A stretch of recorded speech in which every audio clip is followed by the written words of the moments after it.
Is a strict 9-month recovery from his torn ACL, meaning a return likely won't come until mid-October. Parsons said the goal has always been to complete the season. Playoffs are the priority. Turning to Wisconsin, they've added more pieces to their 2027 recruiting class yesterday in 3-star cornerback Royalton Allen out of California. Everyone should feel confident about their path forward. Exact Sciences is now Abbott, and together they will transform the way cancer is detected, diagnosed, and managed for more people around the world. They continue to help patients and healthcare providers make timely, informed decisions before, during, and after a cancer diagnosis by partnering with the industry's best minds and top institutions to transform how to approach cancer. Known for the Cologuard and Oncotype DX tests, allow Abbott to help make a positive impact in your health path forward. Learn more at abbott.com. Well, the Brewers and Giants are meeting up again tonight as they continued their series. Milwaukee's taken the first 2 games, pushed their lead in the NL Central to 5.5 games. 2 sides going to close out the series tomorrow afternoon. With this Wisconsin Sports Zone Network update, I'm Zach Heil.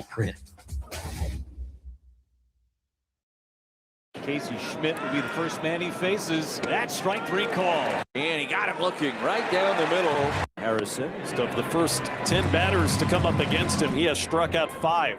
Collins throws the ball. The catcher is challenging. I think Williams going to win it. It was a strike.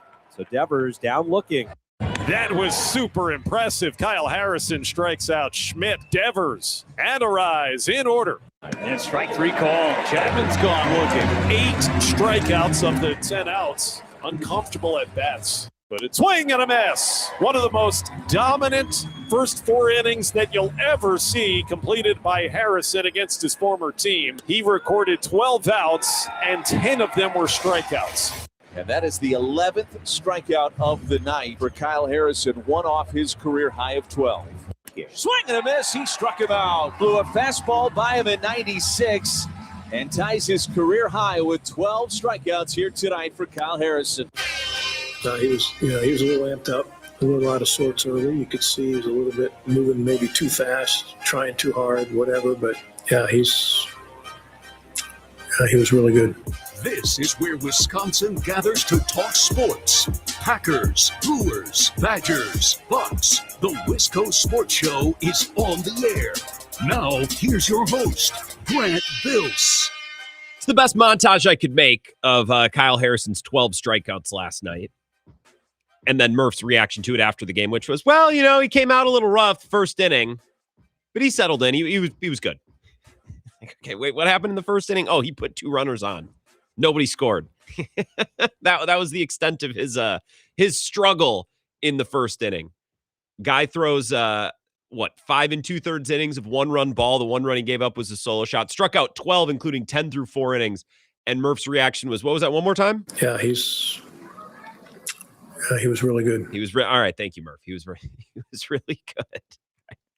Bit of an understatement. I don't know that was Harrison's best appearance and best outing, but 12 strikeouts through 5 2/3 is, I guess it's really good. Murph's not wrong. Yeah. Mm-hmm.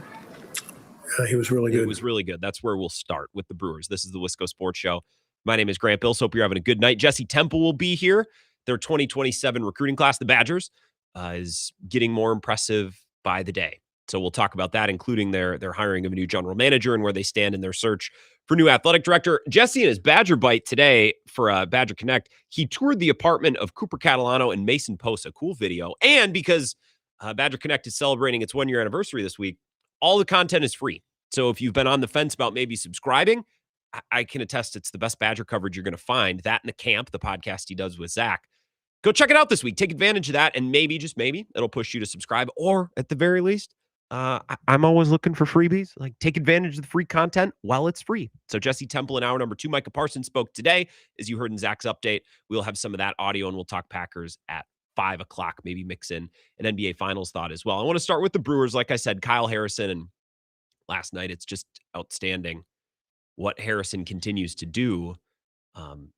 Between him and Mizorowski, you're hard-pressed at this moment in time to find a better 1-2 punch in a starting rotation in baseball. I bristle a little bit, and I cringe, just kind of out of nervousness and anxiety when people say, well, you throw those 2 guys in a playoff series, how can you lose? It's like, well, it's June 3rd. So so let's ease up on the, well, there's your 1-2 punch in the playoffs. Let's ease up on that.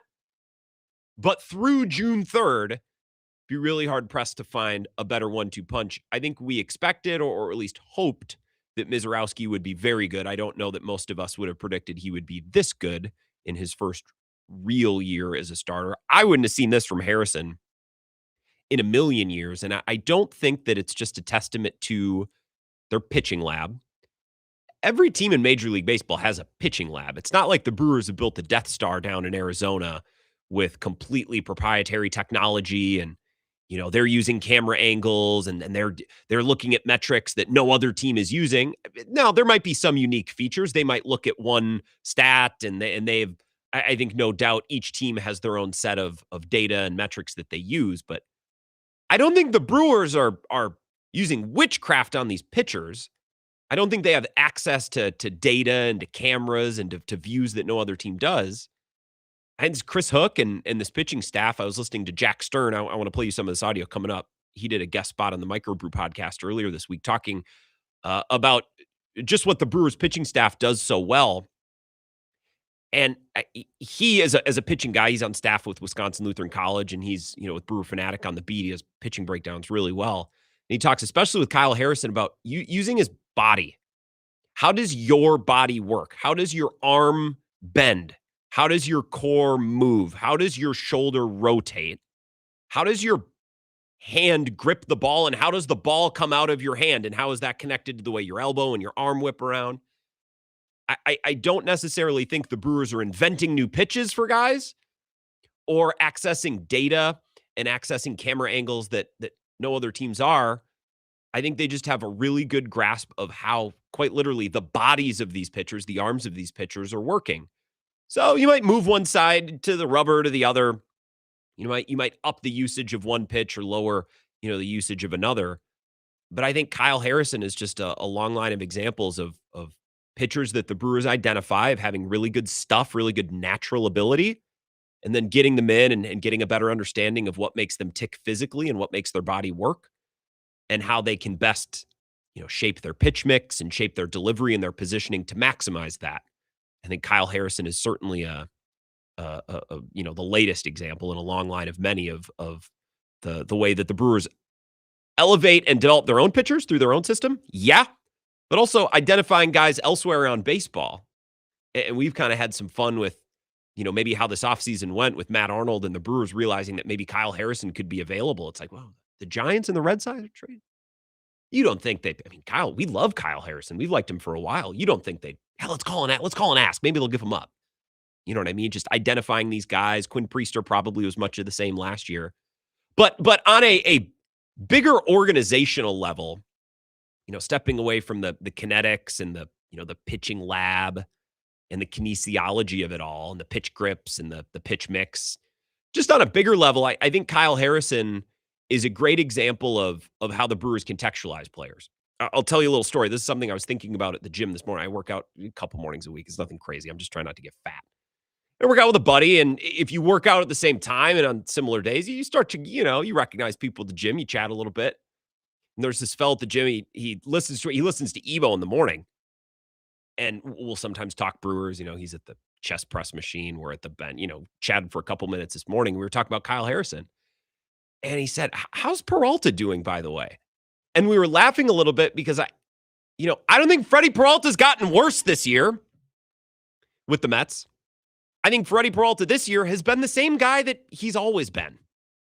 And I think Kyle Harrison is the same guy he's always been. And I think Quinn Priester last year was the same guy he's always been. I think what the Brewers do a really good job of is putting players in their appropriate context. I think Freddie Peralta is an amazing example. Freddie Peralta last year led the rotation because a lot of the guys behind him were banged up early, or they brought in new guys, or they called up Mizorowski and others throughout the year. So Freddie was kind of the lead horse on the Slay team. But it's not because the Brewers were paying him $1 bajillion to be their ace. It's not because the Brewers gave up a mountain of prospects and identified him as the guy. We want him leading our rotation. He kind of just naturally settled into that position of taking the ball every 5 days. And with good offense, all year, and their offense was pretty good all of last year. And with good defense behind him, Freddie Peralta won a lot of games and was successful within that context, right? Freddie Peralta did not get worse at baseball this offseason. The context around him changed. So if you ask a Brewers fan about Freddie Peralta, you'd probably by and large get some description. Hey, what'd you think of Freddie? Or what do you think of Freddie? Man, love him. Was a great Brewer for a long time. Not perfect. He'll throw a lot of pitches, doesn't go quite as deep into games as you'd like, but I think all Brewers fans, if you could have the option to take Freddie Peralta back right now, I'd take him. They could use another starter like Freddie Peralta, one who just takes the ball every 5 days and is a little bit more trustworthy than Brandon Sproat or Robert Gasser or Coleman Crowe or whoever. Brandon Woodruff, who's not making his regularly scheduled starts. Now you ask a Mets fan about how they feel about Freddie Peralta. They probably think he sucks. Maybe not sucks, but they won't think as highly of him. Why? Because he's in a different context. He was a crown jewel of their offseason, of some of the additions. David Stearns went out and traded prospects to go get him. We identified this guy. He's going to come in and be our ace. Well, he doesn't make as much sense in that context. He's not going to be as successful in that context because you're going to want too much. You're going to expect too much. Whereas last year, I think Brewers fans, despite the wins and a lot of good performances, kind of understood his role and understood where he fit. And I think with David Hamilton, who the Brewers brought in, or Kyle Harrison, or Brandon Sproat, a lot of the guys, if you would look back over the last 2 years, players that the Brewers have brought in from outside, external additions, most of them have been successful because they were brought in to perform in a certain context. How often have we heard Pat Murphy or players acquired by the Brewers talk about when they get here? What does Pat Murphy say? Hey, man, we don't need you to be anything other than what you've been. We acquired you for a reason. We traded for you for a reason. Just keep being who you are. We've heard that story and we've heard that comment in many press conferences about guys. Andrew Vaughn, another great example. Just be who you are. We brought you in to be you because we like you. And because the Brewers have built this winning operation where the expectation is at a certain level and you have some veterans in the dugout. We talked about Yelich and Woodruff who kind of set the tone, and Murphy, who's really got a good hold on the thing. You bring in players in it, and it works more often than not. Whereas you look at like Freddie Peralta at the Mets, they were asking him to come in and be the ace. Well, he's not going to be able to do that, especially on a crappy team, because it's not who he is. So I think the Brewers, this is something I was thinking about this morning. I was talking to some friends at the gym about Freddie Peralta and how he's the same guy he's always been, but he made much more sense and was much more successful because the Brewers had him in the correct context last year. That's something that they're really, really good at. And I think Kyle Harrison is the latest example. Another story from last night's game is Abner Uribe. I want to spend a couple minutes talking about Abner. He has not been awesome.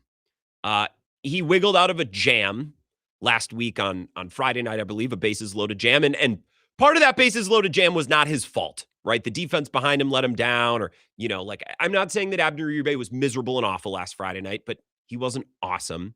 He wasn't awesome last night either.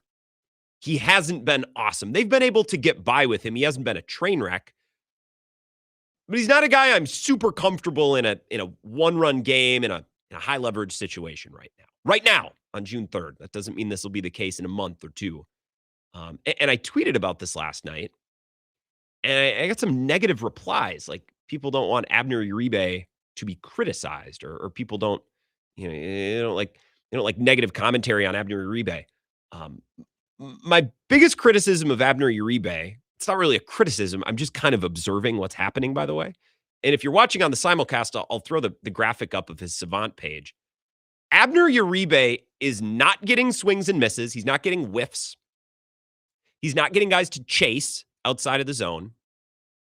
So as a result, he's not really striking out guys at a very high level, right? That goes without saying. If you're not getting swings and misses and guys aren't chasing pitches outside the zone, naturally, you're not going to get a lot of strikeouts. So his performance in those areas has been pretty weak, worse than average. Not just like, oh, he's pretty good. No. He's worse than average in chase percentage, in whiff percentage. And he's slightly still above average in strikeout percentage, but that's because his velo is actually pretty great. His velocity has returned. McGill has not. McGill's still punching a couple of miles per hour lower than he has in the past. Abner Uribe's velocity is back, but he's not locating his stuff. He's not getting whiffs. He's He's not getting swings and misses, and he's walking a lot of guys. And with that mix, you're going to get showings, you're going to get performances like we got last night, where it's like, well, he wasn't crushed. Bryce Eldridge's single was hit pretty hard. So Bryce Eldridge's single with 2 outs last night was hit at 107 miles per hour. That's pretty good contact. The next 2 singles were hit at 71 miles an hour and 71 miles an hour. They were within a couple of tenths, 71.5 and 71.8. And you might look at that and think, well, it's hard to fault Abner for that. That's pretty weak contact. That's just bad luck on a ground ball, right? And you wouldn't be wrong, but here's the thing. Leverage relievers who pitch in the biggest moments in tight games need to get swings and misses, need to get whiffs, because you don't want to rely on batted ball luck. You know who relies on batted ball luck? Quinn Priester. And I know he had performances last year. He struck out a bunch against the Dodgers. But for the most part, a guy like Quinn Priester, sequences his pitches correctly, keeps the ball down in the zone, and gets a lot of ground balls. Now, every once in a while, they'll sneak through. But for the most part, over the course of a season and over the course of a 5 or 6 inning start, you're going to come out ahead if you're forcing a lot of ground balls. In a small sample size, in the 8th or the 9th inning in a 1-run game, you give up a couple of weak ground balls, they could sneak through. That's what we saw last night. And you'd be tempted to think, well, how do you want to put that on Abner? It's weak contact. That's just bad luck. But yeah, that's the point. Elite relievers who pitch in leverage spots need to be luck-proof in some ways, right? If you're going to pitch in the 8th inning of a 1-run game, or you're going to get save opportunities, you need to be able to miss bats. Because in the bottom of the 8th or the bottom of the 9th of a tight ball game, I don't want to be relying on soft contact on batted ball luck. I don't want to have to, worry about a ground ball sneaking through or a flare dropping in, because I want my reliever to be striking guys out. Maybe not every time, but you need to strike out. Hitters need to be striking out against Abner Uribe more often than they are. Now, the positive outlook on this is, and I'll play you a little audio from Jack Stern coming back in our next segment, because he did a really good job breaking this down in a podcast. I cut some sound from earlier this week. Jack Stern of Brewer Fanatic. The positive here is Abner Uribe is not getting swings and misses. He's not getting swings and misses because his fastball is dead and he doesn't have velocity. Then you'd be worried, has he lost some arm strength? Is there something up with his elbow? Has he been overworked? His velocity is very good. The reason Abner Uribe is struggling to miss bats and get strikeouts, like we saw last night, is because he can't locate his slider. I don't know if Abner Uribe will fix that, but I know that is fixable. If you're overworked and you've thrown a ton of innings the last couple of years and your elbow has some weakness or your arm has some weakness, you can't necessarily just get a guy to throw 2 or 3 miles per hour faster. That's hard to fix. Sometimes it might not be possible to fix at all, but that's not Uribe's problem. His problem is he can't locate the slider. I don't know if that's fixable, but if it is fixable, I feel like the Brewers pitching coaching staff and Chris Hook would be likely candidates to get it fixed. So that's the positive. That's the positive outlook on Abner Uribe. It's June 3rd, and his deficiencies right now as a leverage guy aren't related to a lack of power or velocity. It's just a technical thing or a mental hiccup locating his slider. But that's what's holding him back right now. He can be a fine reliever who pitches in the 6th or the 7th in a 3 or a 4-run game. In his current state, I don't want him pitching in leverage. Chad Patrick would be a better option. Koenig, if he comes back and is able to miss bats, would be a better option. And I know that there's a staunch crowd of Abner Uribe defenders, and I heard from him on Twitter last night. Good God. We're like, well, Grant, they're all soft ground balls. What do you want? Well, yeah, that's the point. Leverage relievers, guy, they need to miss bats and get strikeouts so you don't have to rely on batted ball luck. It's not the world you want to live in. That's why Dave Bush didn't close games. Trevor Hoffman or John Axford did, right? That's why Quinn Priester starts games and Aaron Ashby and Trevor McGill at his best are closing or pitching in leverage. There's a difference, right? So a couple of thoughts on Abner Uribe, a couple thoughts on Kyle Harrison and the way the Brewers identify and bring in guys from outside of the organization. I'll take your Brewers thoughts on the other side if you have any to give. 608-321-1670. And we'll talk a little bit more about Abner Uribe. I have some great sound from Jack Stern that I want to play you next. This is the Wisco Sports Show with Grant Bills on the Wisconsin Sports Zone Radio Network.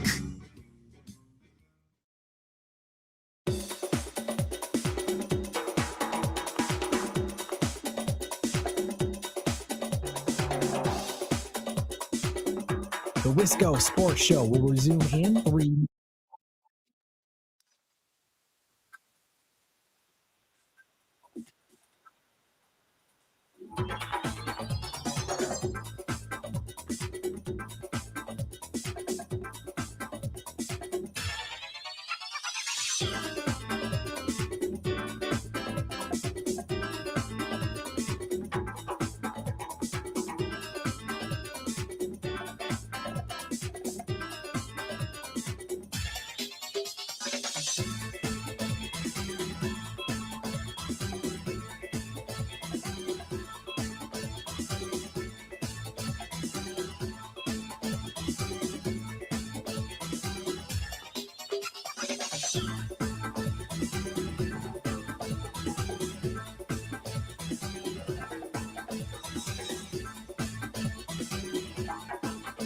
The Wisco Sports Show will resume in 2 minutes.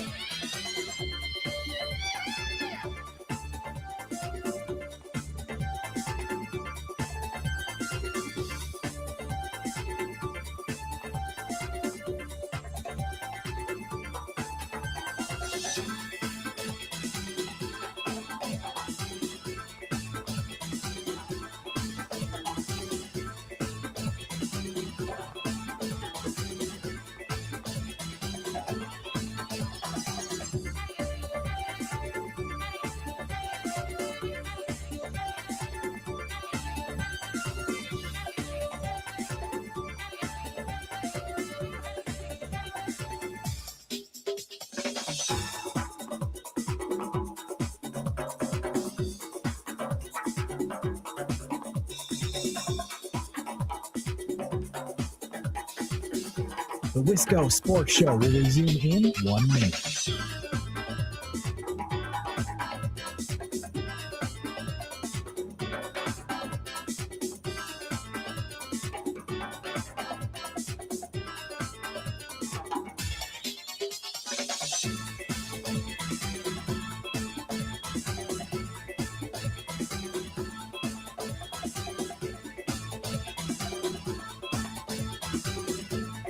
The Wisco Sports Show will resume in 30 seconds.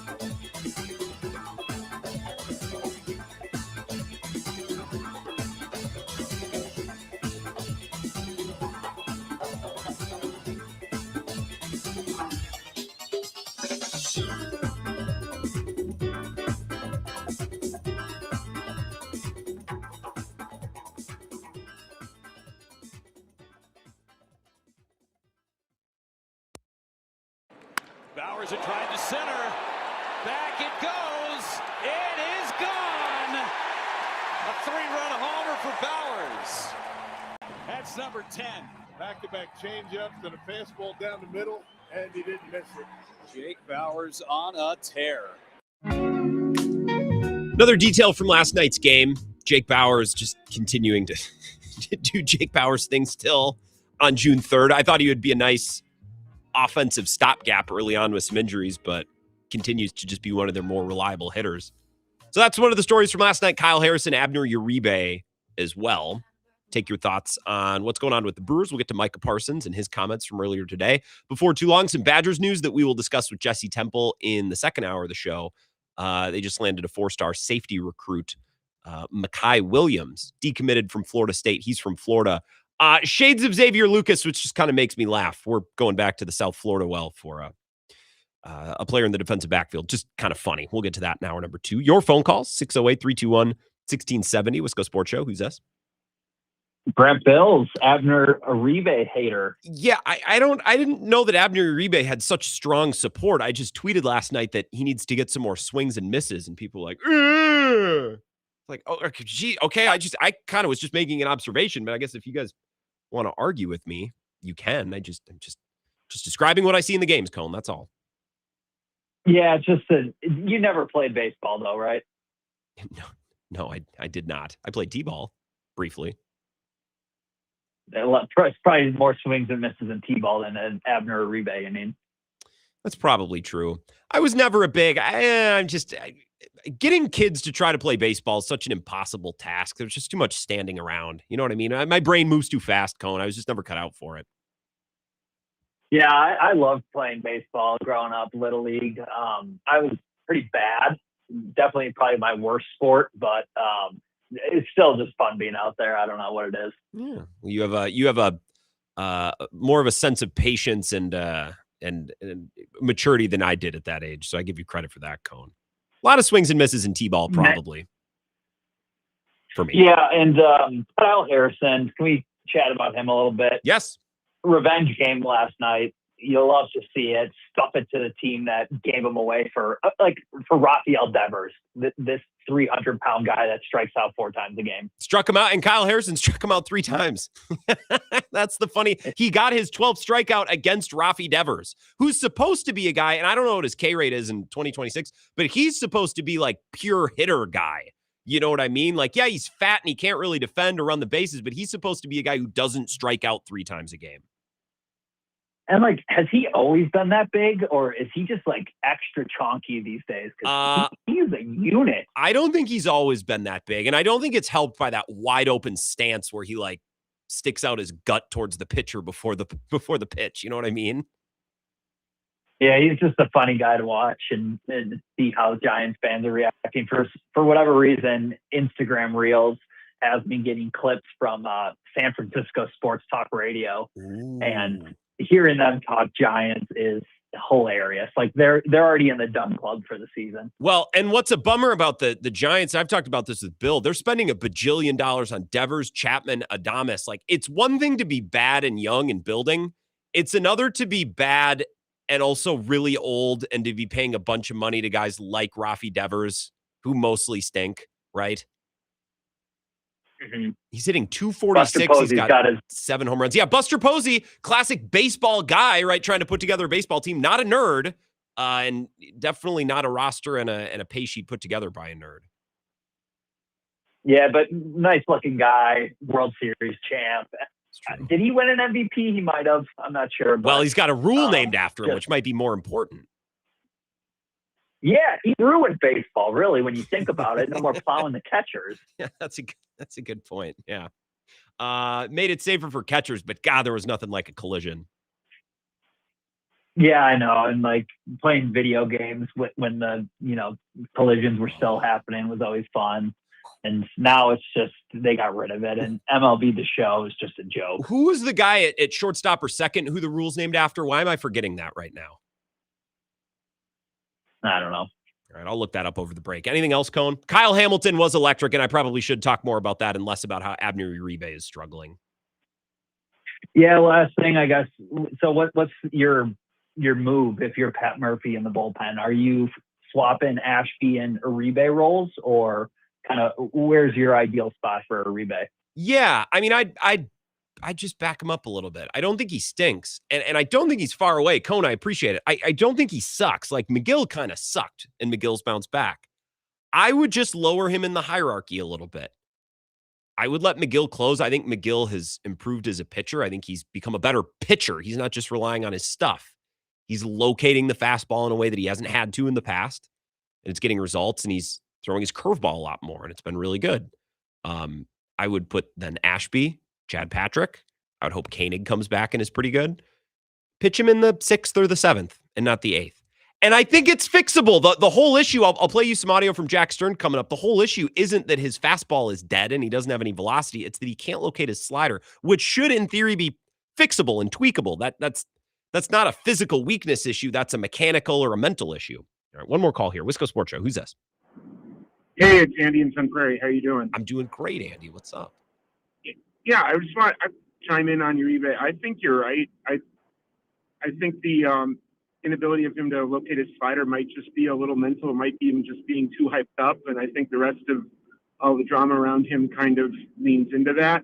I think if he got a hold of himself a little bit more, you don't want to stifle what's good about him too, Yeah. Because you want the velocity, but at the same time, he can find a way to harness that and kind of hype himself up and hype himself down when he needs to locate that slider. I think he's going to be fine. I wouldn't push him too far down the line.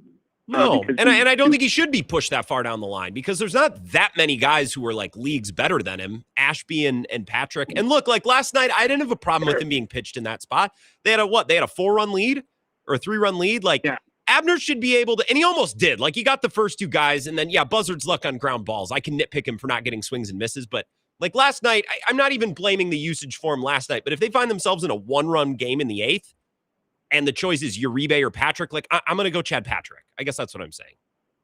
I get that too. I think that we also have to worry about, and maybe this is the whole league changing and I'm just being a little left behind, but remember there was a day when we were teaching pitchers to pitch to contact a little bit, and now everybody's striking out 10, striking out 12, and our starters are doing this, and it's great. It's fun to watch, but I don't know how sustainable it is.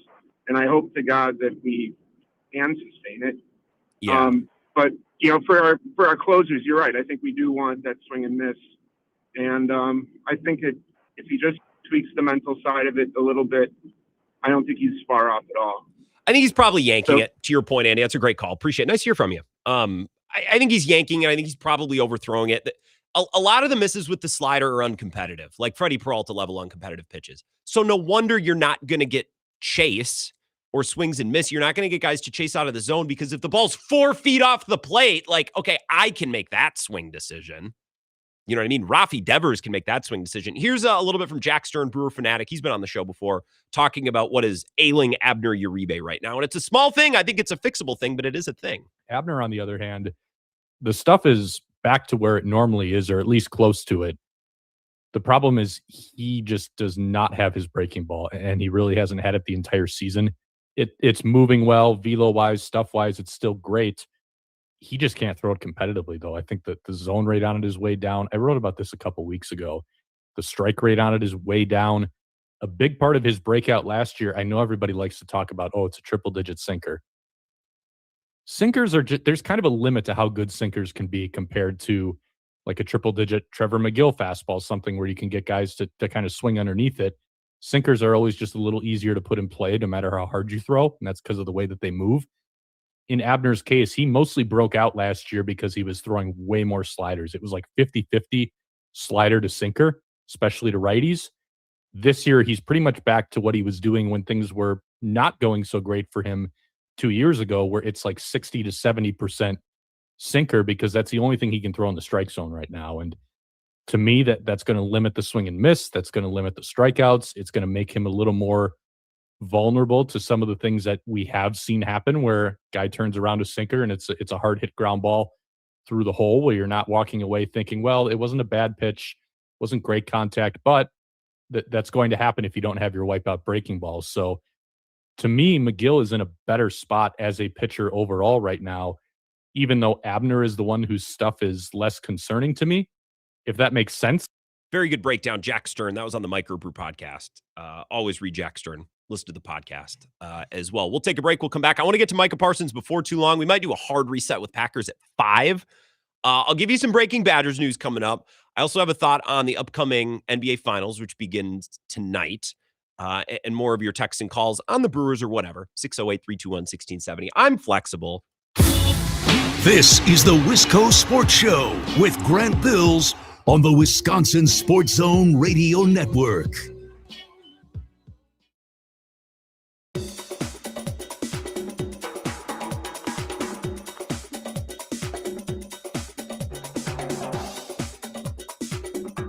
The Wisco Sports Show will resume in 5 minutes.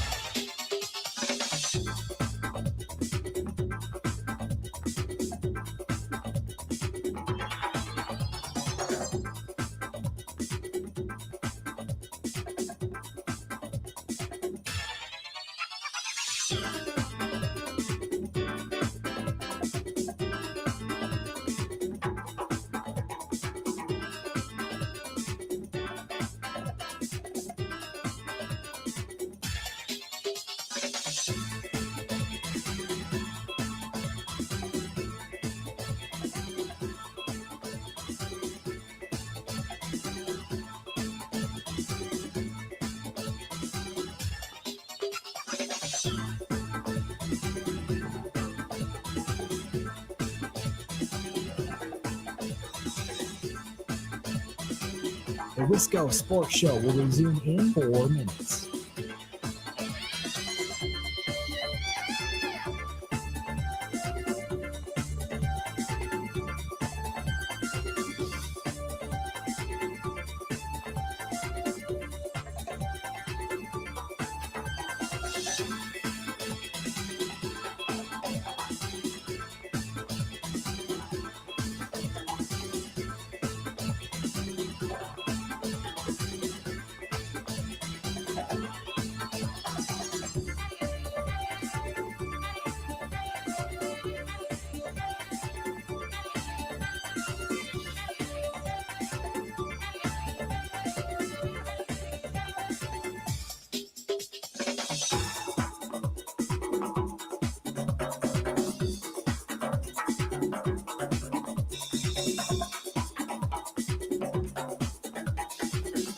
The Wisco Sports Show will resume in 3 minutes.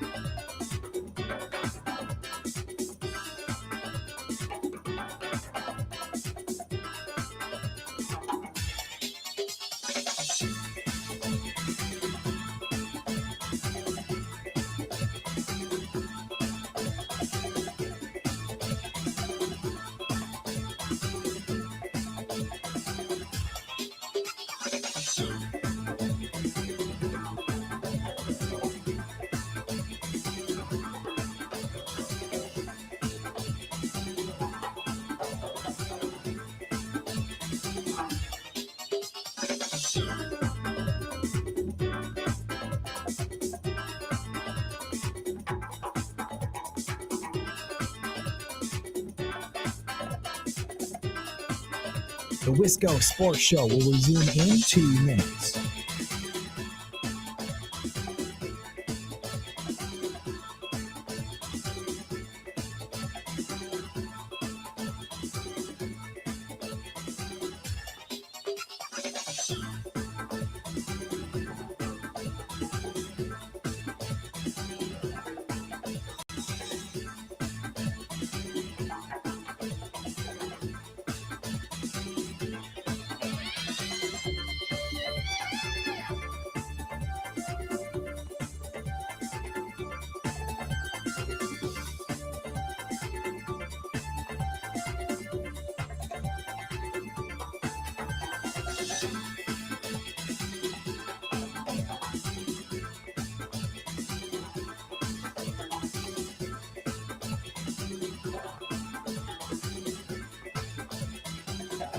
The Wisco Sports Show will resume in 1 minute.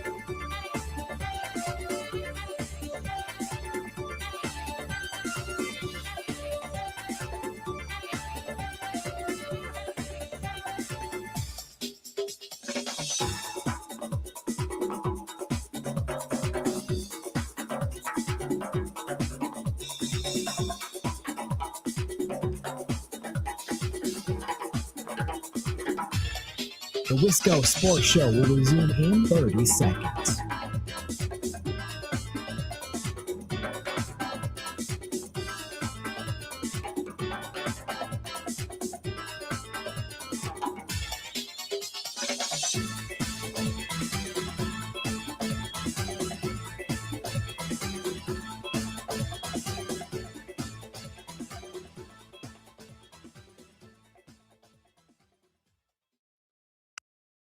His at-bats today weren't the best. You know what I mean? His first one was fantastic, you know. That's enough to call it a good day if you want to. And you know, he had another decent at-bat there at some point. Took a walk or did something there that was okay. But, you know, I felt like, you know, you can't underestimate him, man. You can't underestimate him. He's capable against lefties or righties. That's Pat Murphy on Jake Bauers. This dude's just no-selling everybody. Jake Bauers has 10 home runs on the year, hits a 3-run home run, and for the first 8 innings, that looked like that would be the deciding swing of the game. And Murph's like, well, yeah, I mean, he had the home run early, but I don't know. I think he had a walk later. He had some fine at-bats. Like, what is Murph's deal? He is he's not effusive with praise, exactly. We're going to get to the Packers at 5 o'clock. And I have an NBA thought for you for the final segment of this hour. The finals begins tonight, including a thing that I keep hearing about Wemby and the Spurs, and I feel like I'm taking crazy pills. Guys, I don't act or think or pretend to be smarter than the average person, but sometimes even I am like, you guys hear yourselves? I'll see a story or I'll see someone share an opinion. I'm like, I don't know. And there's something that I keep hearing with Wemby and the Spurs I just don't get. So we'll do that, and I'll give you a little Giannis update in the final 10 minutes of this hour too. But I do want to talk about Jake Bowers a little bit and the season that he's putting together. You talk about context and a player succeeding in a certain context. Yelich, Churio, Terrain, Contreras hitting in the first 4 spots, and then being able to have Bowers hitting 5 or 6 against righties or lefties. That's a pretty good context for Jake Bowers. And, as Murph said in that soundbite, he can be a weapon against righties or lefties. Now, you can have a little bit more flexibility to rest him or to pick your matchups now that Vaughn is healthy. That's an outstanding, addition to this lineup that they were missing for the first month or so of the season. And we've heard Pat Murphy talk about, I want guys in my lineup to be able to hit righties and lefties. I don't want them completely boxed in. Even if they're more successful against one side or the other, I think it's limiting for a player to really only face, one side. Something that I've noticed in the Cubs sphere is what's going on with Moses Ballesteros. Like, he's a part-time player because he only faces, I can't remember if it's righties, lefties. He's been splitting time with Conforto, who's been, was red hot for a while. And I listen to Sam Olber, and I, see tweets from Jesse Rogers and others. And I listen to a little bit of ESPN sports talk because I listen to sports talk from all over the place. It's like, is this guy ever going to play, or are they going to send him down? I just think it's limiting for players, especially young players, to be completely and totally confined to one matchup or the other. So I like that way. I like that they handled Jake Bowers that way. Different situation, I know. More of a veteran than a young player, but I do like it. I saved this screen grab from MLB Central. I think that's the show that DeRose is on, right? And they did a breakout clip. They did a segment on Jake Bowers. And I don't need to play you the full audio because the takeaway that I had was Jake Bowers, and they threw this on the screen. If you're watching the simulcast, I threw up the graphic. They identified players in Major League Baseball among StatCast qualifiers. So I don't know how many at-bats. I don't know what the minimum number of at-bats would be, but players that are in the 90th percentile or better in both hard hit percentage and chase percentage, meaning they hit the ball harder than just about everyone in baseball, and they chase less than just about everybody in baseball. They hit the ball hard and they swing at the right pitches, right? There are 4 players in Major League Baseball that are 90th percentile or better in both hard hit and chase. It's Jake Bowers, Nick Kurtz, plays for the Athletics, and Juan Soto. And Garrett Mitchell is the 4th. Now, I want to talk specifically about Garrett Mitchell because his inclusion in this group is beyond hilarious. And I want to get to that in a second. Set that to the side. Jake Bowers having actually better plate discipline than Juan Soto is, a testament to him in the season that he's having, but a testament to the Brewers and their insistence organizationally on swing decisions. That's very impressive. The fact that he's barreling up the ball the way that he is, 95th percentile in hard hit percentage, is impressive. Respectfully, because it's Jake Bowers and it's not something that you'd expect in a sample as large as this one. But it's also impressive because he exists on a team where that really isn't the standard. Now, the standard is swing decisions, chase. So I'm not surprised that Brewers hitters are swinging at the right pitches because it's kind of what they do. It might be their number one thing offensively. Barrels and hard hit is not. Like, Sal Frelick does not barrel the ball. He notoriously had 2 barrels for a long stretch. Like, he never barrels the ball, never hits it hard. Someone like David Hamilton or Joey Ortiz, they're not barreling the ball. Jake Bowers being 95th percentile in hard hit is impressive because, again, respectfully, it's Jake Bowers, but also it's not really a tent pole of the Brewers organization. Chase percentage is. So, tip of the cap to Bowers and the Brewers, but I'd expect that. Hard hit percentage is very, very impressive. Now, Garrett Mitchell being on this list is also hilarious. Garrett Mitchell, one of 4 players in Major League Baseball among StatCast qualified hitters who are 90th percentile or better in both hard hit and chase percentage. Garrett Mitchell, I almost fell onto the floor when I saw this, is 97th percentile in chase percentage, meaning he is in the top. I'm doing this math correctly, right? He's in the top 3% in all of baseball in swinging at the right pitches. He does not chase. With literally the best of the best in Major League Baseball, he does not chase. Why is that funny? Is because he is first in Major League Baseball with a bullet in strikeout percentage. I actually am having a difficult time wrapping my mind around the coexistence of those two statistics. I almost don't believe that that's true. Like I'm going to refresh the MLB website. I want to fact check MLB Network and their statistics.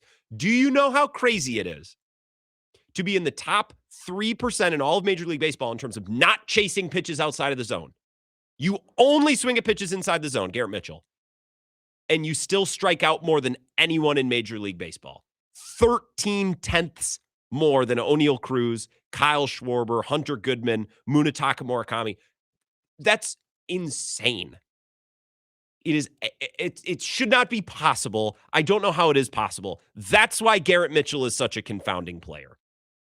Is the things that he's good at, he's incredible at.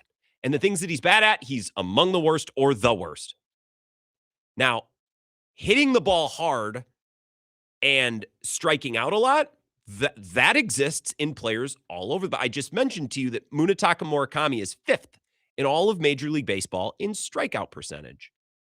But if we look at who's hit the most home runs in Major League Baseball, let me go to standard stats and I'll rank home runs top to bottom. He's 3rd. He's got 20. Munetaka Murakami. Kyle Schwarber, another example. Kyle Schwarber's got 22 home runs. Murakami's got 20. They are both top 5 in strikeout percentage. That's not surprising because guys who hit with a lot of pop also swing and miss a lot. But Garrett Mitchell is swinging and missing at only pitches in the zone. just an unbelievable player. And I still don't understand how he's real. But I look forward to following him the rest of the season and seeing exactly what his end of year stats are like. Hopefully we get an actual 162 game sample or, 130 or however many games he ends up playing. We'll take a break here. We'll come back. I have a couple NBA finals thoughts and a Giannis update before we get to Micah Parsons and the Packers at 5:00. This is the Wisco Sports Show with Grant Bills on the Wisconsin Sports Zone Radio Network.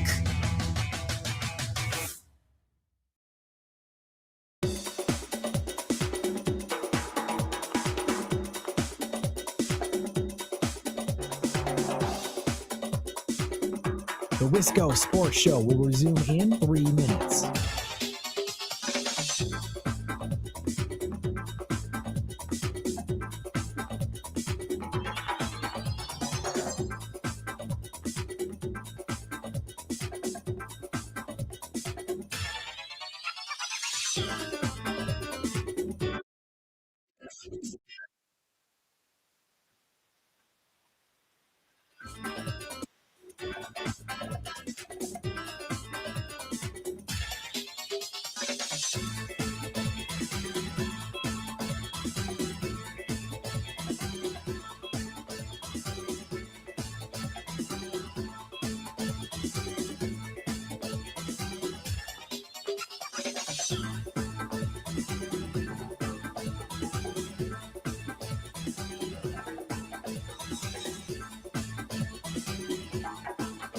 The Wisco Sports Show will resume in 2 minutes.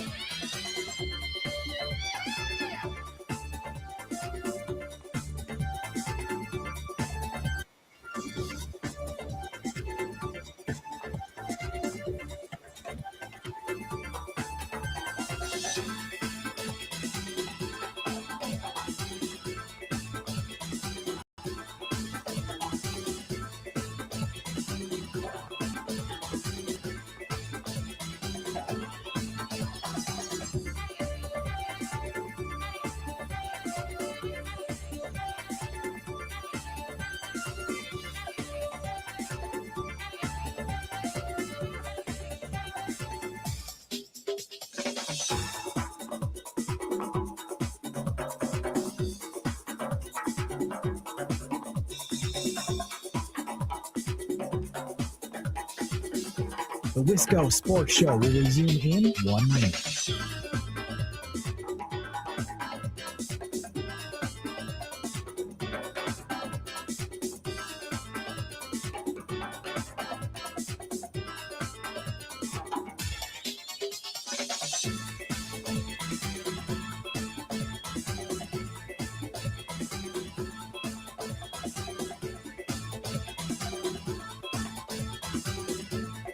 The Wisco Sports Show will resume in 30 seconds.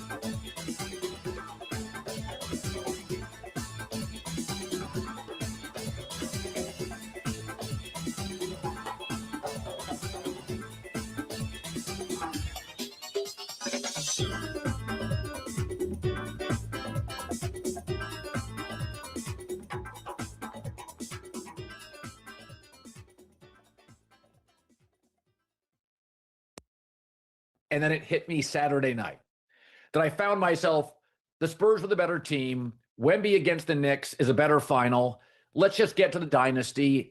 I've been there, done that with SGA and OKC. Totally respect them. But the most interesting part of the team is the GM. Like, I can respect you, but think you're boring. Nick Saban was great. I thought Bama's dynasty was boring.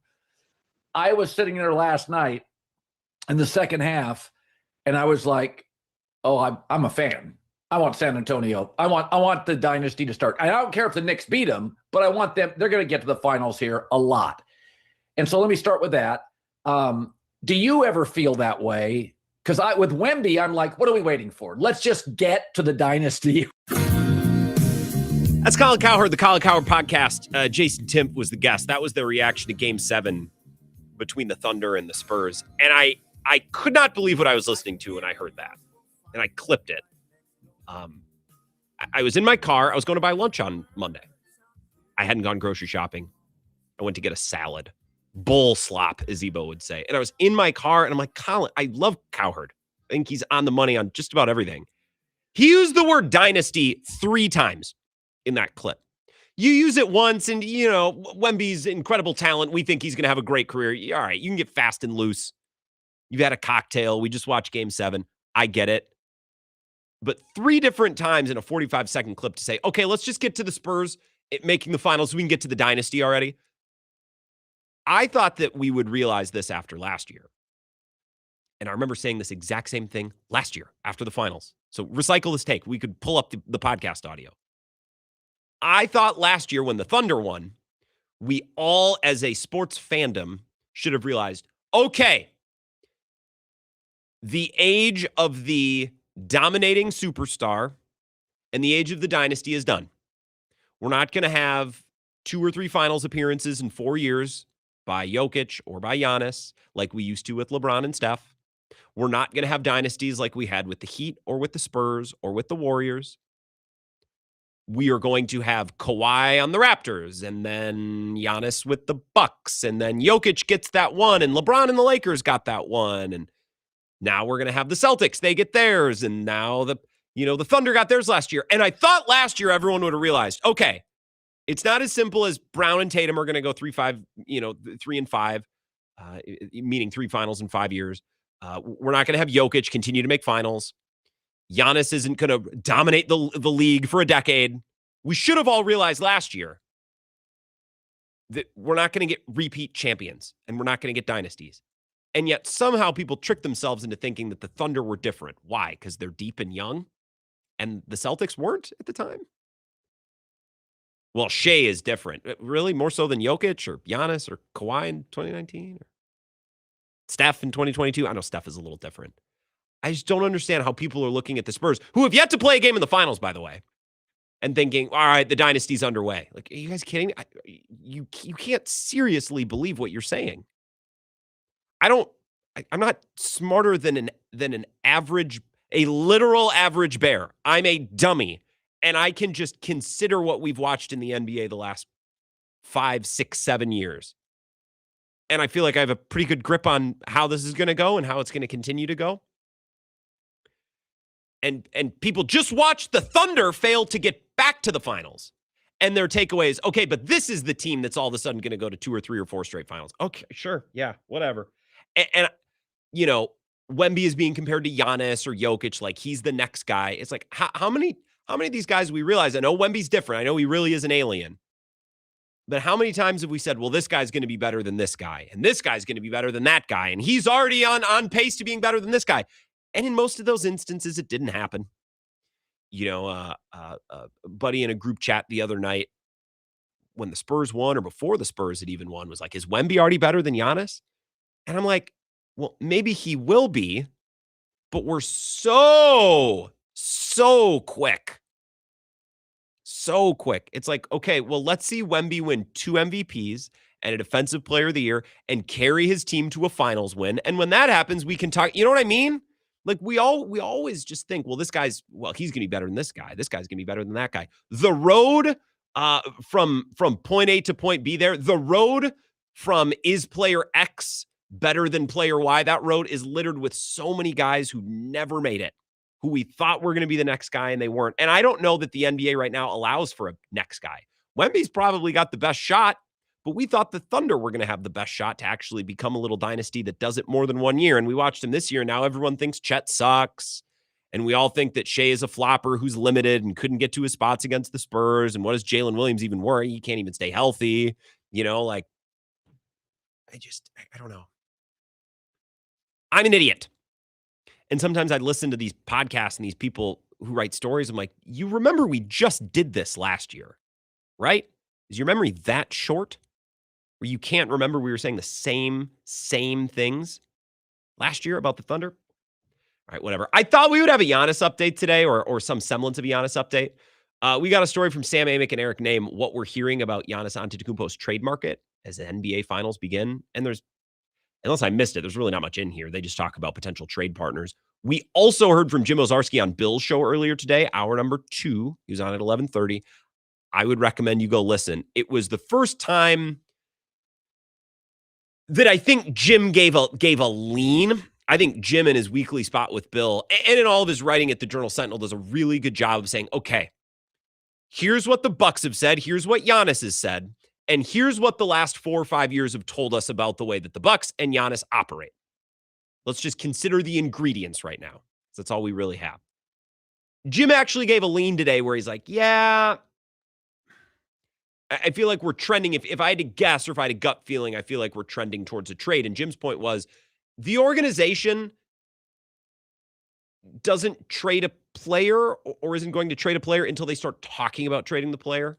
And the Bucks have, for the first time, crossed that threshold. I think loudly, intentionally loudly, saying we are going to trade him before the draft. We need a decision before the draft because we're going to trade him or extend him. And that's something that we need before the draft. The Bucks 2 or 3 years ago would never give you anything like that. So I think this offseason has been different. It's probably best for both parties, mostly because I feel like even if the Bucks are able to do something with their assets this summer, and even if they're able to get Giannis to extend, I feel like we're perpetually on Giannis watch, meaning we get to Thanksgiving or we get to Christmas this year, and if the team doesn't look awesome, we're going to be right back in the same spot. Well, Giannis just got extended. That doesn't matter. Myles Garrett just signed an extension with the Browns last year.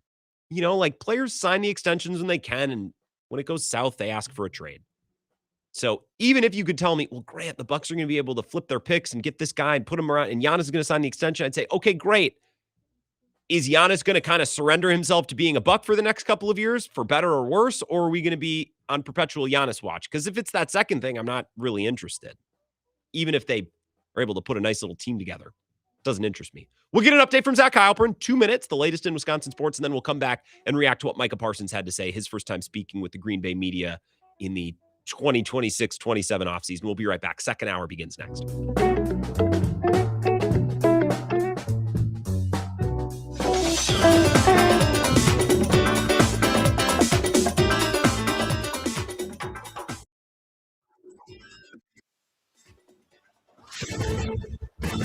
This is a Wisconsin Sports Zone update. Well, don't expect to see Micah Parsons back on the field for the Packers until the earliest, mid-October. That's what the All-Pro said today when he met with reporters for the first time this offseason. Parsons, recovering from a torn ACL and is 5 months post-surgery, said it's a strict 9-month recovery, meaning he's still got at least 4 more months setting the table for a mid-season return. I think the goal has always just been, not right now, but longevity with my career here. And I think they want that approach. Just through the research and the data, there's no good outcomes with players coming back early from ACL, especially if you add in all the other things that get fixed up. So it's just all about completing the rehab the best of our ability and then seeing where we're at from there. Parsons said the goal is to be able to complete the season and that the most important thing was to be ready for the playoffs. Green Bay did not win another game after Parsons went down against Denver in mid-December. Green Bay will finish up week 2 of their OTAs tomorrow, hold a mandatory minicamp next week. Turning to the Badgers, they just landed their 7th four-star commitment in the 2027 class. It's Florida quarterback Micah Williams. He decommitted from Florida State, chose the Badgers over LSU and Nebraska. Class now has 17 players in it, ranked in the top 20 in the country. Everyone should feel confident about their path forward. Exact Sciences is now Abbott, and together they will transform the way cancer is detected, diagnosed, and managed for more people around the world. They continue to help patients and healthcare providers make timely, informed decisions before, during, and after a cancer diagnosis by partnering with the industry's best minds and top institutions to transform how to approach cancer. Known for the Cologuard and Oncotype DX tests, allow Abbott to help make a positive impact in your health path forward. Learn more at abbott.com. Well, the Brewers will go with Robert Gasser tonight against the Giants. He was recalled from AAA to make the start. The crew enters the night with a 5.5 game lead on the Pirates, first in the NL Central. First pitch is coming up at 6:40. With this Wisconsin Sports Zone Network update, I'm Zach Heil. Okay, where are you at in your rehab? Just passed my 5th month on May 29th, so extremely happy where we're at and in the direction that I'm going. So obviously got 4 more months to go. It's about, knowing when to go, and it's all about feeling great.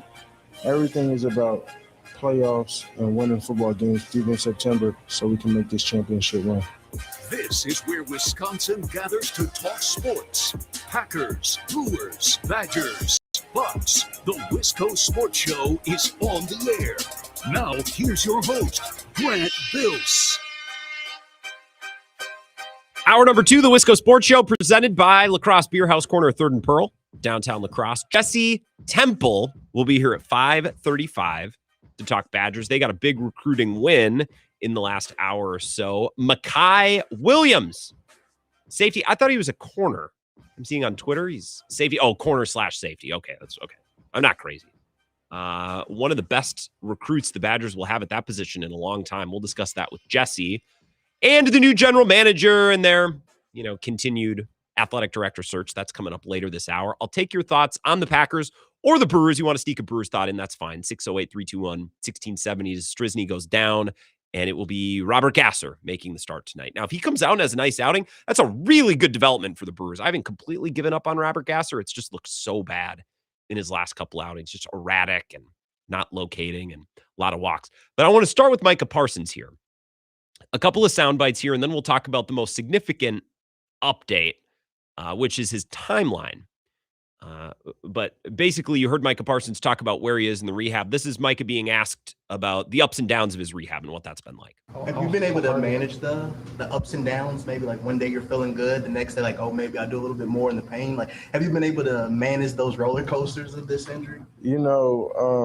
Doc put it the best way like this. He was like, because of who you are, you're going to feel good, but we got to control you from feeling too good. And so he was like, sometimes you just got to lose the battle so you can win the war.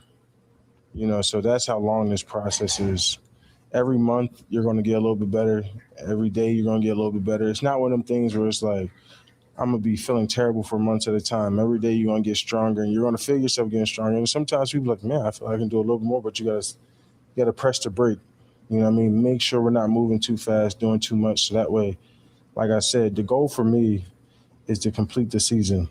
Not no relapse, not no and playoffs and pushing towards the championship. The goal isn't for me to go out there and re-hurt myself trying to force myself to be back in the first few games. The goal has always been playoffs, and I think we're all on the same page. So, to be honest, I think the messaging from Parsons is always good. He's an interesting listen. To me, in some of these sound bites, I'm more so focused on his tone.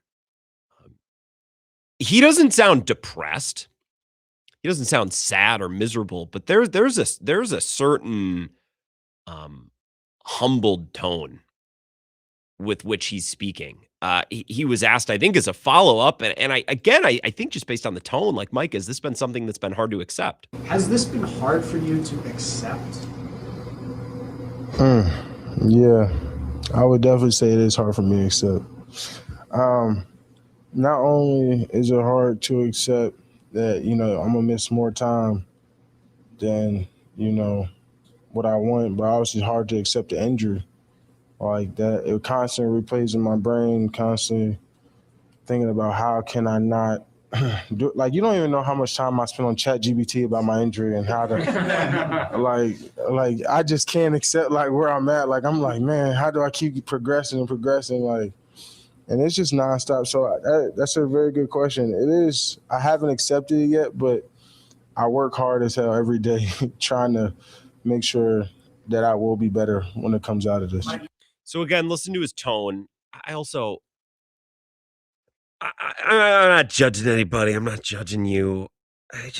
There must be something in my brain or in the way I view things. I just can't fathom having a conversation with a computer, with ChatGPT. I see these stories. There was a celebrity, I can't remember who. A couple weeks ago, I saw like the Hollywood Reporter or something had the story about how this guy had an AI girlfriend and they had like broken up. And I realize like celebrities in a lot of ways are like disconnected from normal folks. And some celebrities are very connected to normal. You know what I mean? Like it's not a rule of thumb. Like all people who are in movies are, completely lost on the practical world. But I'm like, do you realize how insane you sound? To me, I guess I can't speak for all of you, but like you're chatting with a chat box. Does Micah have a girlfriend? Does he have a buddy? Call someone on the phone. I don't know. AI girlfriend. Let me see if I can. Celebrity. Let's see if this pops up. I'm not going to look for it very long.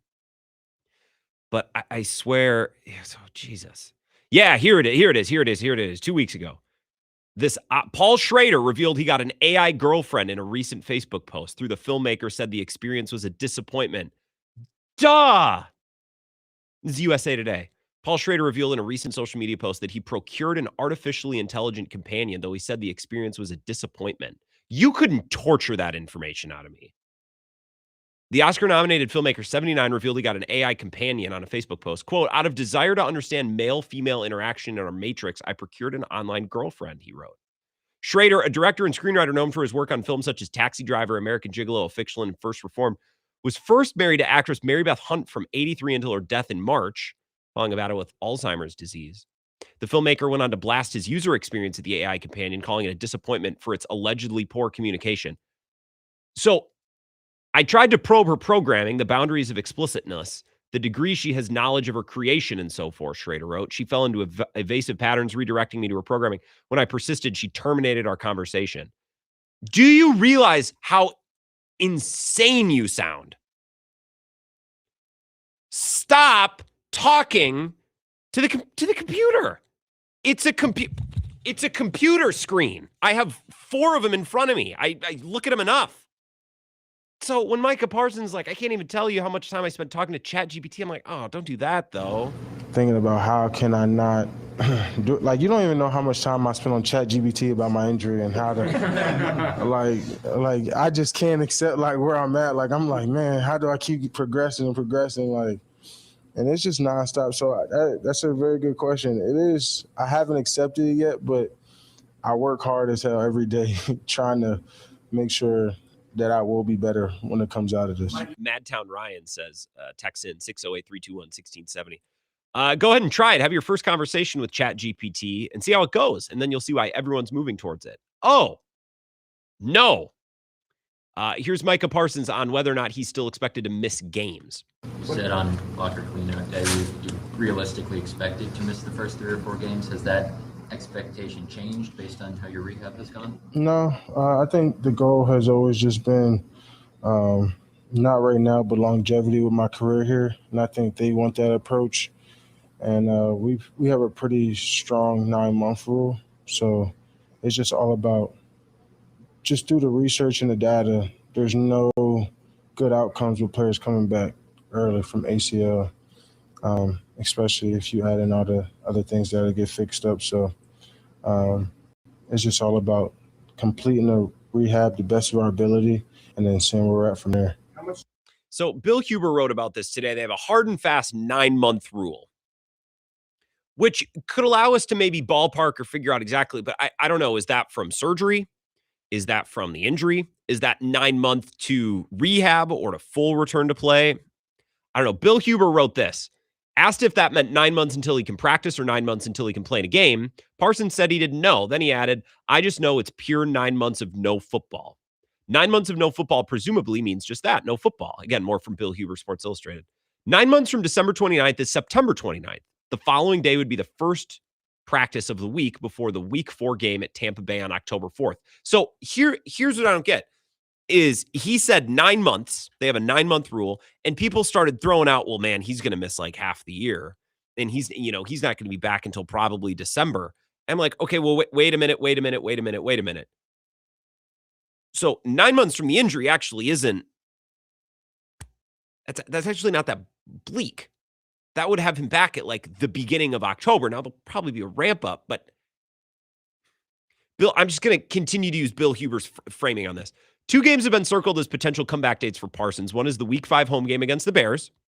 Would Parsons play in that game with what would amount to a 2-week training camp? Given the importance of Parsons based on his talent and game-changing ability, not to mention his salary and the cost of acquiring him in last year's blockbuster trade, that seems maybe a little ambitious even for him. After that is the Week 6 home game against the Dallas Cowboys, his former team. That would give him 3 weeks of practice. It's not the start of the season that Parsons is targeting, though. Rather, it's the end of the season. Parsons was acquired to help the Packers win the Super Bowl, so that's his focus, and he talked about that today. For a full throttle player with an ultimate all gas, no brake mentality, being patient has been a challenge. I would definitely say it's been hard for me to accept. You heard Parsons say that. I was also texting with Mike, and I'm not going to tell you exactly what Mike said. It was nothing disrespectful. I don't think it would be anything that Mike wouldn't share on the air. But Mike kind of noticed what I noticed from this Parsons availability. It's like he's been knocked down a peg. He's a little bit more mellow. He seems a little less ambitious. To say that he's been humbled, I think is unfair because I don't know that he was ever overly cocky. And to say someone's been humbled means they've been course corrected from a previous state that implies something negative. So I don't even love the word humbled. But I think this is, taken some wind out of his sails. And he's always been someone. I mean, think of the pressers that he gave when he first got here last year. Just think of Micah Parsons, the person and the player for his whole career. He's been a guy with a lot of wind in his sails. You know what I mean? And I think this injury in this process has certainly pulled back on him a little bit. Did he have a really bad injury in college? And I can just whip through his Wikipedia, college career, Penn State, rules violation incident. We don't talk about that. No one ever talks about that. I don't see another injury in there. So I'm sure he's been hurt before. Now, remember, I think he only played 2 college seasons, freshman, sophomore, and then he opted out in 2020. So he only played 2 years. He was never hurt with anything massive. This is probably his first big time setback. This might be, unless I'm missing something, and I could be because I'm doing it on the air out of the corner of my eye. This could be the first situation where Micah Parsons has been humbled a little bit physically, where his body has not been the biggest, best, fastest, most powerful. This is probably the first situation he's gone through that's like this. And it's more complicated than I've never had an injury before, which it seems like it's true. So that's one thing. But it's with Micah Parsons, it's more than that. He has always been, his entire life, the best athlete at everything he has done. His body has been superior to everyone else's in everything he's ever done. And this is the first time in his life that's been kind of chopped off. And I think you can hear it in his voice. I think you can see it in his face. Now, he's definitely had to slow down. And I think you want to attack rehab in a situation like this and give it a lot of energy. But I also think you can overdo it, not just in exerting your effort, but in the way your mental works every day. It's like if you were to try to do anything that would take a long time, if you were going to try to lose weight, or if you were going to try to learn how to play an instrument, where it's like you can only do every day what you can do. You know what I mean? You can't become incredible at the piano in one day, no matter how hard you try at it. No matter how much you're like, I'm going to learn the piano, you can still only learn it so fast in one day. So not just do you not want to like run too hard, lift too much, do all these things in your rehab, but like from a mental approach, I think Micah Parsons has probably been programming himself now for a while for the long haul, which means, you know, day to day, he's probably a slightly less explosive, less energetic guy. And I think that's probably the first time in his life he's had to go through that. Here's one more time, Micah Parsons, on if this has been hard to accept. Has this been hard for you to accept? Yeah, I would definitely say it is hard for me to accept.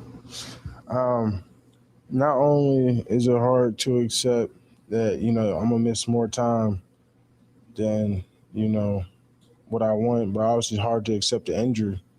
Like that, it constantly replays in my brain, constantly thinking about how can I not do it. Like, you don't even know how much time I spend on ChatGPT about my injury and how to, like I just can't accept like where I'm at. Like, I'm like, man, how do I keep progressing and progressing? Like, and it's just nonstop. So that's a very good question. It is, I haven't accepted it yet, but I work hard as hell every day trying to make sure that I will be better when it comes out of this.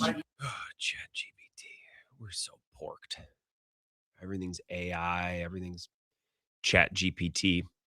Grainman Mike, 608-321-1670. Wide open phone lines if you want to jump in, talk Packers. My wife sends me stuff that ChatGPT tells her about our relationship all the time. I think she's having an affair with this Chet guy.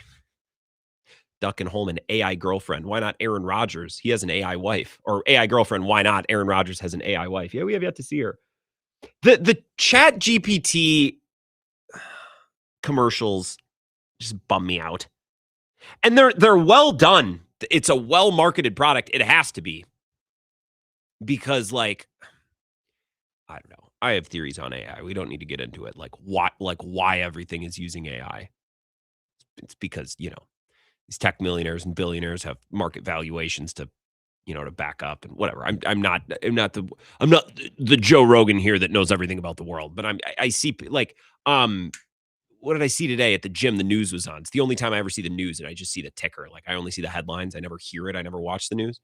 But the bottom ticker was like about a lawmaker who's like, yeah, we're going to start running, you know, policy proposals through AI. And I'm like, what? Why? Like every other day, I'm like, why is AI involved in this again? And I just think it's because, well, we created this giant AI industry that now needs to get used for something. But the ChatGPT commercials bum me out. Like, it's a group of friends on a sunny day. Let's take a trip. And then it's like some great American song by like Joe Cocker or CCR. And it's like, let's take a trip to Yosemite. And then the ChatGPT scroll comes over and it's like, ChatGPT, what do I need to go to Yosemite? And it's like, what a great idea for a trip. You're going to need shoes and you're going to need your national park pass. It's like part of going on a trip is doing that. That's you're handing over the human experience to a chatbot. Why are you doing that? Like, part of going on a trip is being with your friends and making a list of things you need to pack. Stop. Or the other one where the kids are trying to get the truck running. Have you seen this one?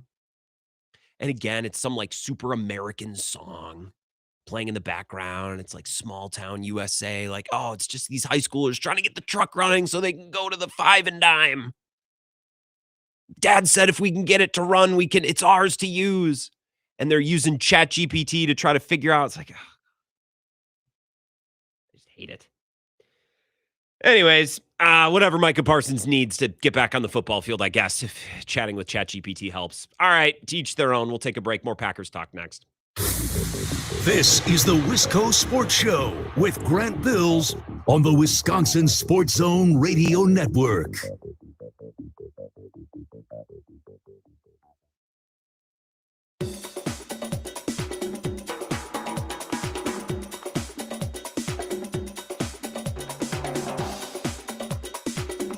The Wisco Sports Show will resume in 3 minutes.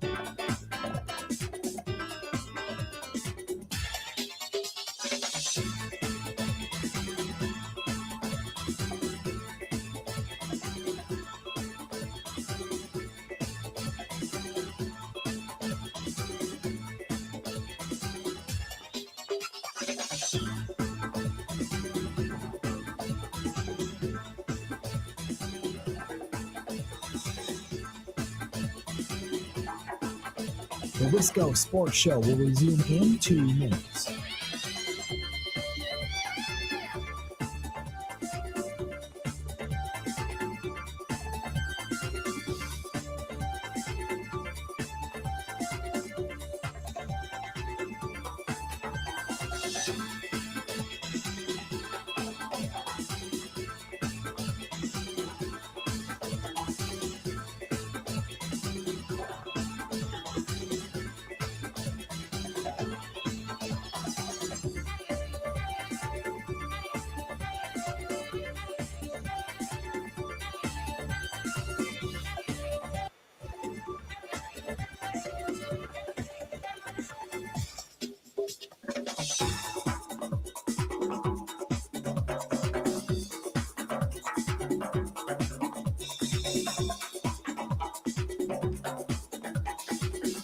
The Wisco Sports Show will resume in 1 minute.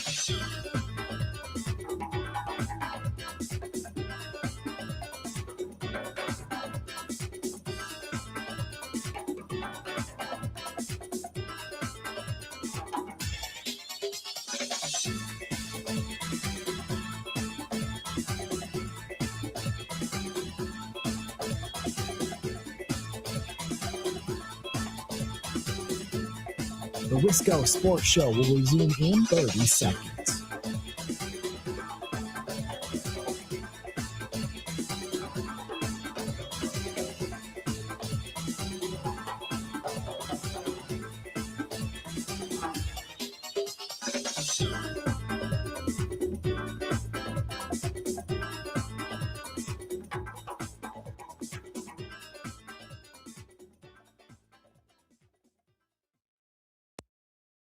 Said on locker cleanout day, you realistically expected to miss the first 3 or 4 games. Has that expectation changed based on how your rehab has gone? No, I think the goal has always just been not right now, but longevity with my career here, and I think they want that approach.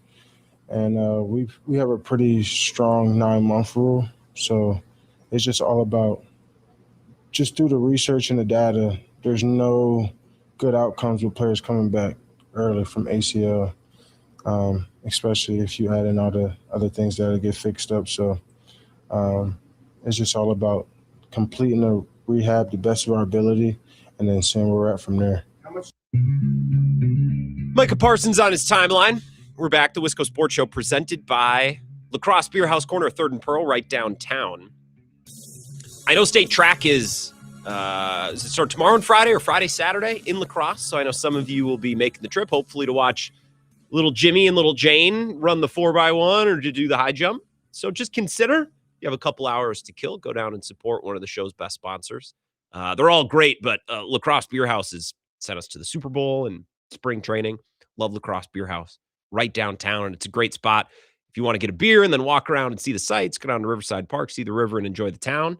If you're there for a full day or for a night for state track, and of course, our WK2 audience in Lacrosse, you should always be down there and getting a nice cold mug of authentic German beer. I like the Dunkelweizen or the Hefeweizen or the Dunkelbrau. I don't know enough about beer. I just know the last time we did a broadcast there, Brian Simpson from Rock Mornings came and just yelled at me because I didn't know about the Dunkeldon or whatever his favorite beer because he's a beer snob. I remember I made a bet with Simpson. I was like, we made a bet over a 6-pack and I lost. I don't remember what it was. And he made me drive to the edge of on Alaska to Woodman's to get a 6-pack of something I've never heard of because it's the only store in town that carried it. I'm like, you a-hole. Just accept High Life, you prick. Like, let me get something, whatever.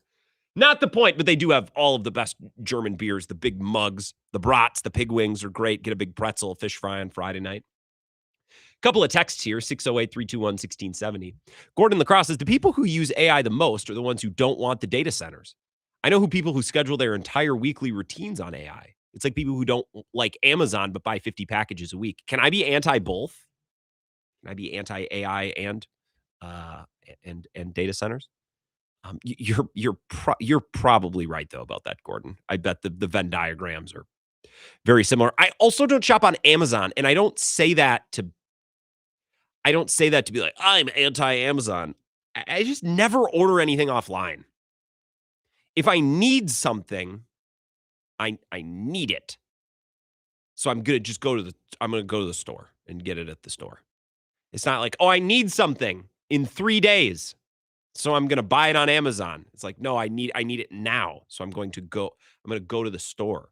The craziest people are the ones who order clothes online and then they order a bunch of sizes and then they just send the others back. I wouldn't know how to send a package. Are you kidding me? If I order clothes online and they don't fit, I just put them in my closet and they're there until I have to move, and then I'll take them to Goodwill because I don't want to move it. Like I'm not returning. So I'm ordering clothes online. I'm not sure if they fit, and then there's a guarantee that I'm going to have to go to the post office and spend. No. I'm going to go to lovely Westtown Mall where they have stores. There's stores there, and they have the merchant on the shelves. I can touch them with my own hands. I can try them on. So I am not most people, I think, with the AI and with the online shopping. And that's fine. Online shopping's not bad. They're just, it looks like putting some of the finishing touches on a beautiful Amazon fulfillment center out in Cottage Grove. What a beautiful addition to the landscape, just like the Topgolf along the Beltline. I think it's lovely. From the 608, as an IT specialist, AI is a hot mess and a huge data rights concern. AI also trains itself on the own slop it produces. In other words, it teaches crap and lies. In my tests, I always need to correct AI. So if you have to correct it, why use it? Can't wait for it to die down. So not that we need to focus on this, but maybe we can do a short segment here and come back after the bottom of the hour with more Packers locker room reaction. I just feel like we keep shoehorning it into things that doesn't need it.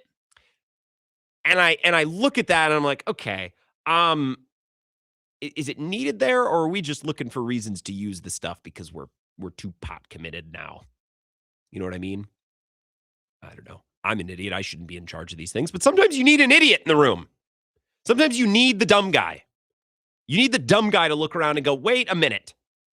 I know you're all thinking you're so smart, but have we considered, this?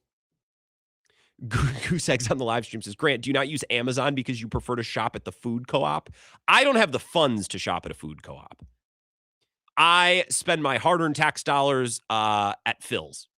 That is to say, Mr. Woodman's grocery store. I haven't shopped. I used to be a pretty hardcore Walmart guy.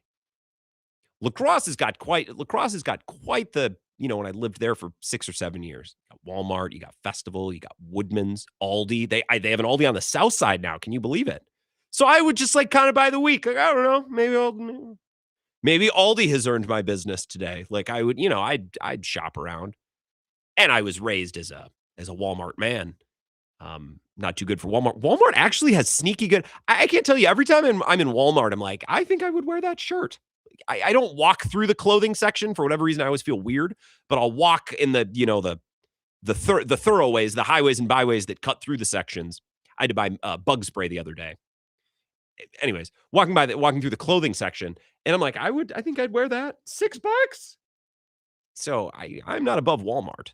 I'd wear Walmart clothes. I do. But I'm a Woodman's man. Plus, there's one right around the corner from work, and there's one right next door to my house. And now I have the full layout. I'm dialed, both of them. I used to be a West Side man, and East Side, I'd go in there, I'd be like a lost puppy. Oh no, I got that whole thing. I got it dialed. This is more than all of you wanted. It's 5:30. Feel like we're going to do a hard break here. I'll take some Packers calls on the other side. We'll get final and full reaction, everything that came out of the locker room today. And then Jesse Temple's going to join us in the final segment of the show, the Wisco Sports Show. That's your AI segment for the week. I hope you enjoyed it. We'll be right back. This is the Wisco Sports Show with Grant Bills on the Wisconsin Sports Zone Radio Network.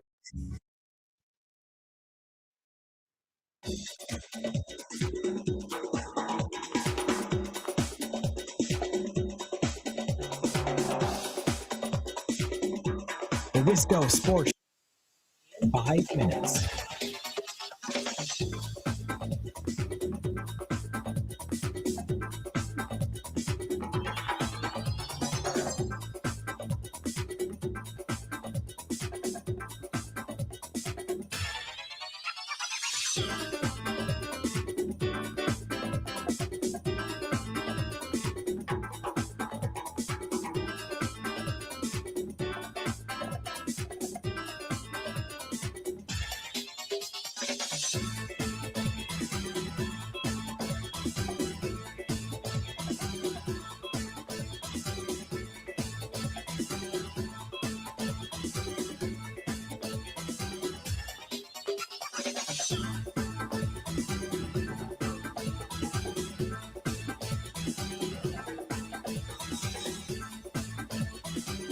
The Wisco Sports Show will resume in 4 minutes.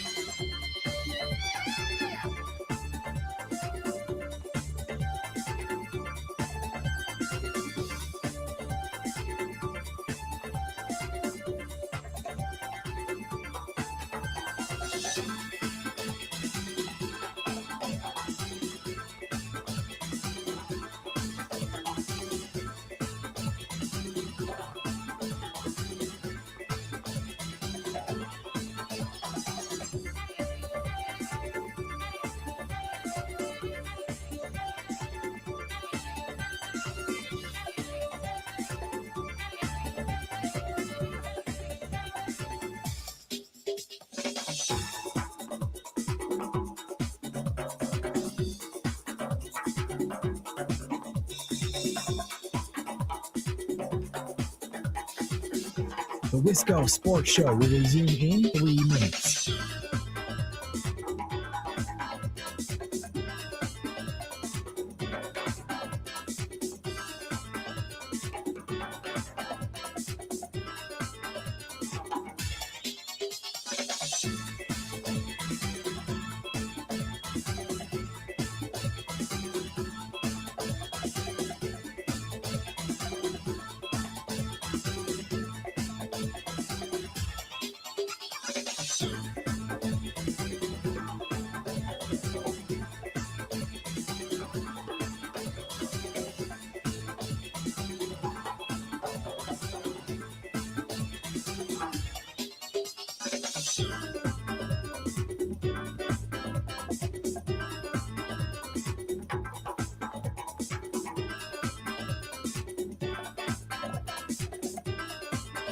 The Wisco Sports Show will resume in 2 minutes.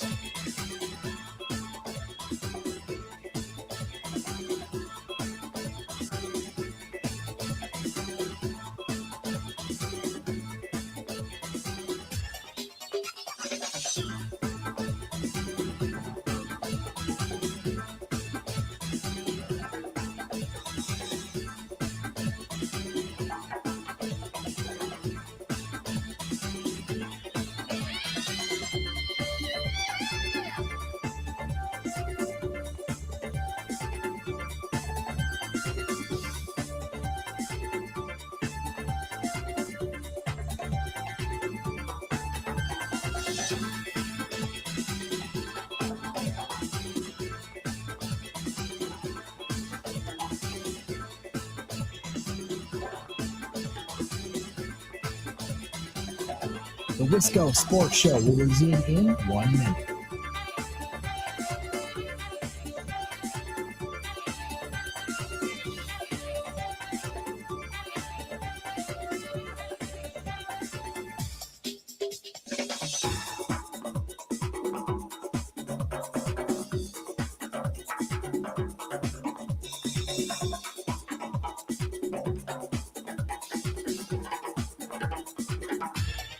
The Wisco Sports Show will resume in 30 seconds.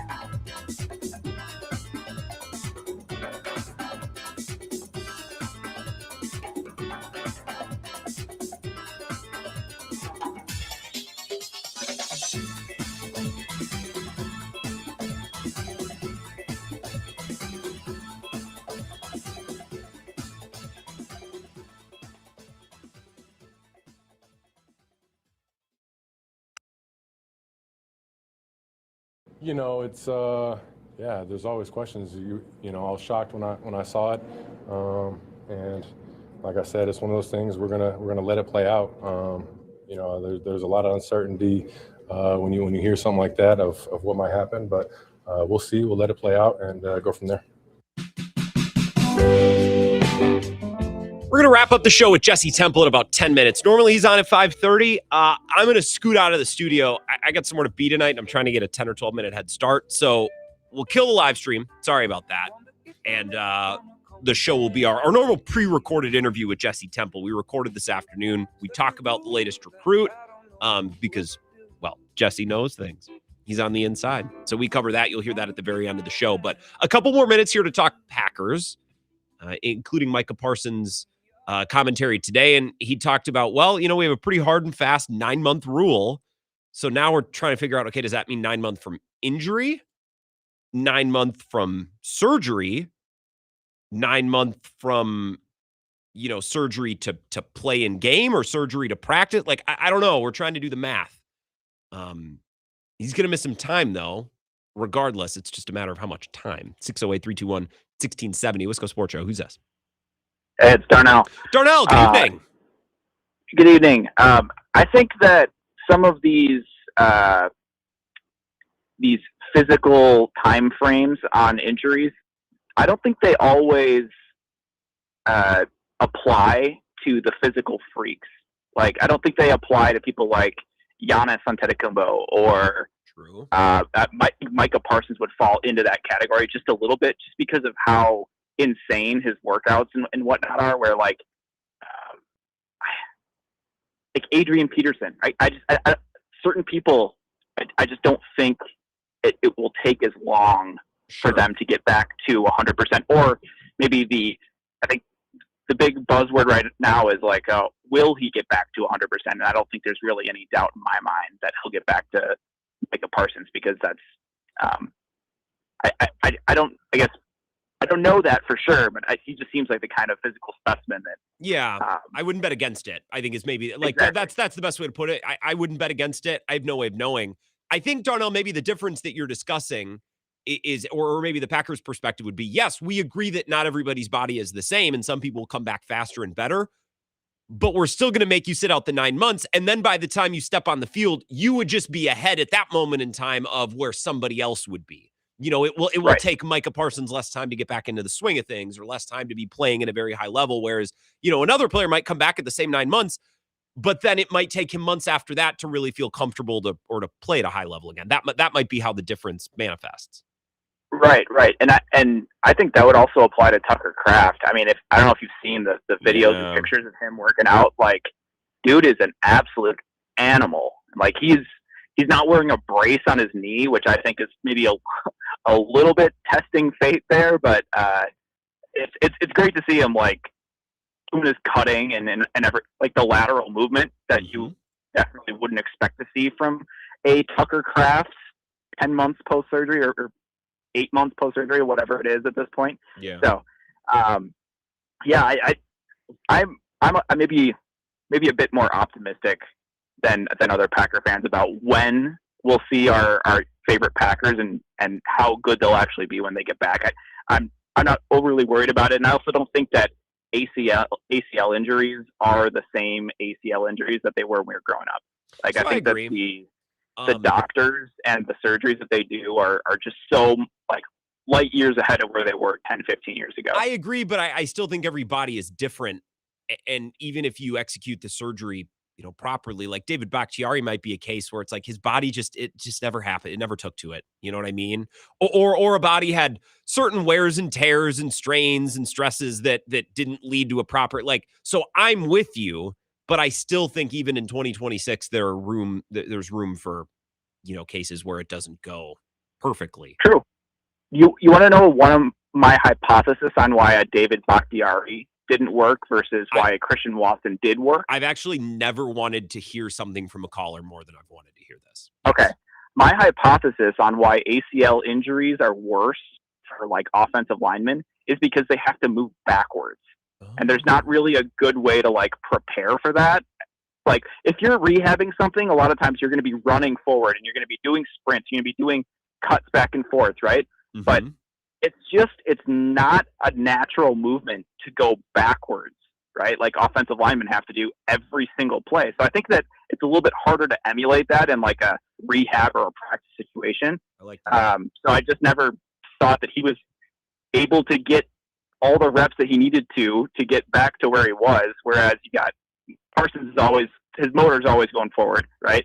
Christian Watson's always running down the field. Tucker Kraft's always running down the field. So I think that that's a much easier thing to replicate over the course of a million different practice attempts. You know what I mean? At least that's just my thought. Yeah, and I think it's probably harder for offensive linemen. Those are huge dudes. But then again, look at Brian Bulaga. I think came back from it twice, and in both times, like faster than anybody else. Like, so I don't know. It's weird, man. Do you have? Go ahead. I don't think Brian Bulaga was ever the same after that second one, though. I really don't. Yeah. Granted, the second one, but still, I just think it's got to be harder for those offensive linemen to get back, and just the fact that they're bigger dudes. Like Micah Parsons is a big guy, right? But he's not 350 pounds. Yeah. So there's a lot more strain on those knees. You got a softball game tonight? I do not. We lost last week, so our spring session is over. We're waiting for summer. All right. Well. Yeah. Watch some tape. Get better, Darnell. We'll talk again soon. Nice to hear from you. Appreciate the call. You bet. Darnell, a father and a homeowner, and also pregnant with another, which I learned this morning. I didn't know that. Nobody tells me these things. Darnell was swearing up and down that that he told us. I don't believe that. Anyways, Coyote Mike says, Grant, a Hy-Vee out at Valley View Mall, a really nice store too. Hy-Vee's a good chain. Yeah, my last name's Bills, man. It's not Rockefeller. Nothing against Hy-Vee, but I shop with the common folks at the Church of Phil. That's Phil Woodman. Talk about receipt regret. Let's take a break here. We'll get to Jesse Temple to start to wind down the show on the other side. This is the Wisco Sports Show with Grant Bills on the Wisconsin Sports Zone Radio Network.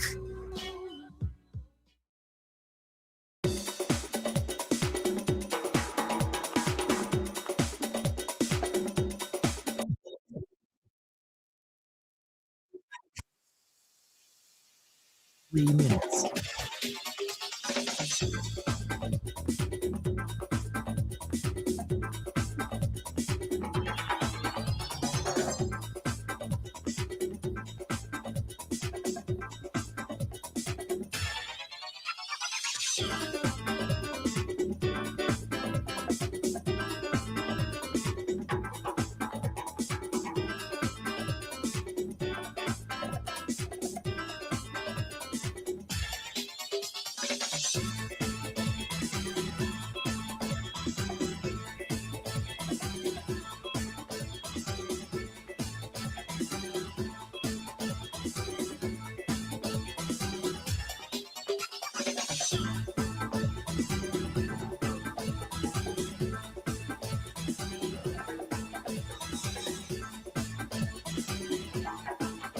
The Wisco Sports Show will resume in 2 minutes.